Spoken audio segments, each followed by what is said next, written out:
Assalamualaikum, selamat pagi. Alhamdulillah ada lagi rezeki yang boleh kita kongsikan. Okey, ni Toyota Vigo 2KD. Kita buat projek general overhaul.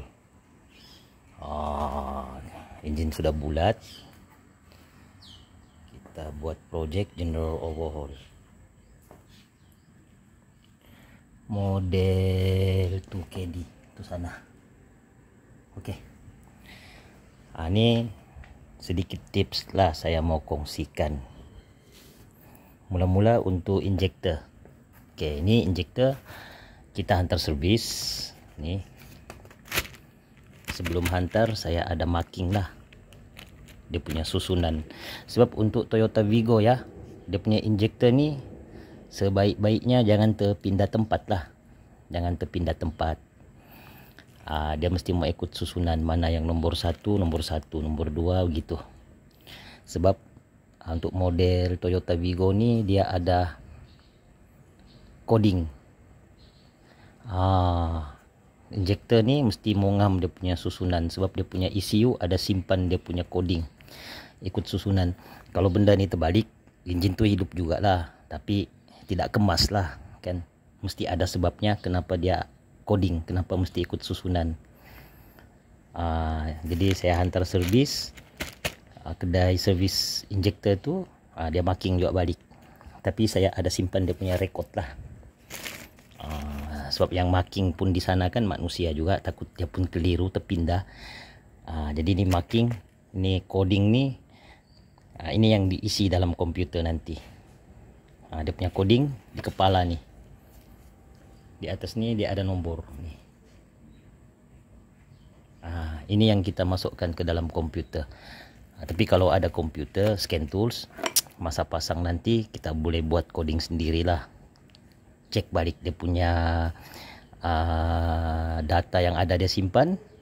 Lepas tu kita cek dalam susunan ke tidak. Kalau tidak kita coding balik lah. Tapi kalau tiada scan tools, wajib kita ambil nih dia punya susunan. Sama ada kita hantar servis atau tidak servis, nanti kita pasang, kita ikut balik dia punya susunan lah. Kalau tidak ikut susunan, hidup juga enjin, tapi tidak kemas lah. Mesti ada sebabnya kenapa dia ada coding di atas ni, ada code. Lepas tu code ni ada dalam komputer, dalam ECU. Lepas tu kita punya scan tools pun ada khas untuk coding injektor untuk Vigo. Okey, itu satu. Ambil susunannya ya, macam ni 1, 2, 3, 4. Lepas tu ini susunan untuk bab tepet, mangkok-mangkok bab ni. Ni saya ambil di belakang mangkok tu dia ada nombor. Ni first buat general overhaul. Inilah dia punya nombor yang original susunannya.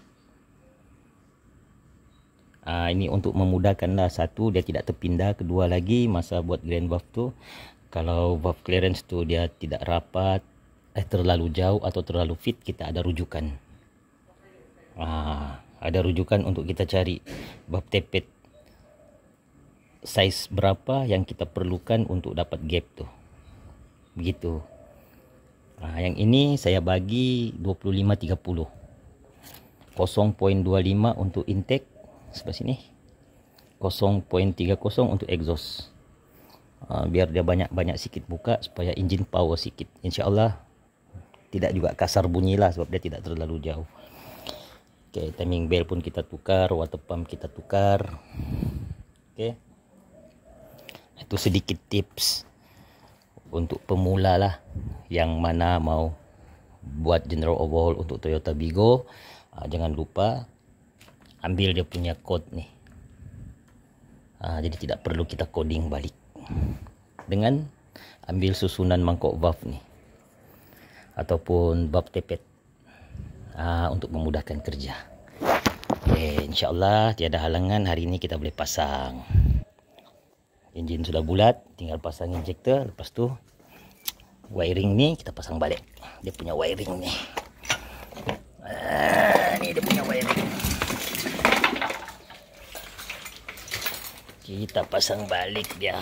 Cuci bersih baru pasang balik. Okey, semoga bermanfaat. Assalamualaikum.